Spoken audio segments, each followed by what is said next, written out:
खुलुमबाय लोगोफोर, बड' एनबिएम चेनेलनिफ्राय नोंथांमोननिसिम आंनि गोसो गोरबोनिफ्राय गासैखौबो बरायहरनाय थाबाय। नोंथांमोननि थाखाय आं मोननैसो रादाब लाना फैलायबाय। अननानै आंनि भिडिअखौ जोबजासिम नायलांदो आरो सोरबाफोर गोदान दंब्ला अननानै प्लिज साबस्क्राइब खालामदो आरो बेल आइकनखौ थुनानै होदो। बिटिआरनि गेलेमु बिफाननि बानजायनायाव उदालगुरि जिल्लानि दैमाखोसि स्टेडियामाव फैगौ 17 जुलाइआव खुंफुंनो लानाय चेरिटि फुटबल मेचआव हाबाफारियाव गासैखौबो बाहागो लानो हांख्रायहरदों आइएसएल गेलेगिरि हरिचरन नार्जारि, दुर्गा बर' आरो बावरिंथं बर'मोनहा। खौरां मोननाय बादिब्ला टिकेटनि बेसेनखौ 10,000 निफ्राय 2,000 आरो 1,000 निफ्राय 500 आरो जोबथारनायाव 50 होनांगौ होनना बुंथिदों।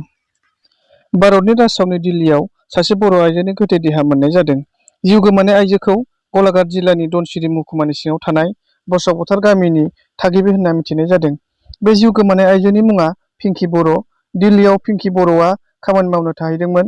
बेयावनो गाव थानाय भारा न'आवनो पिंकि बर'नि गोथै देहाखौ मोननाय जादों। जाथायखौ खौरां मोननाय लोगो लोगोनो दिल्ली पुलिसआ लानानै पस्टमर्टमनि थाखाय दैथायहरदों होनना खौरां मोननाय जादों।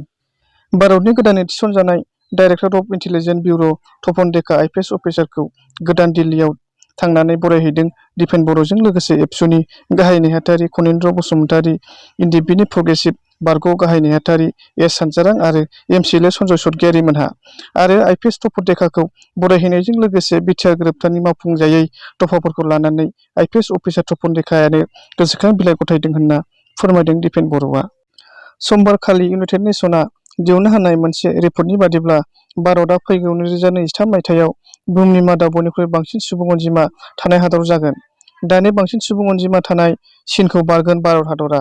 लोगोसे रिपर्टआव बुंनाय बादिब्ला बे बोसोरनि नबेम्बर दानाव बुहुमनि सुबुं अनजिमाया 8 बिलियन जागोन आरो 1950 मायथाइनि उननिफ्रायनो बुहुमनाङैनो सुबुं अनजिमाया बारायलांगासिनो थादों होनना मिथिहोनाय जादों।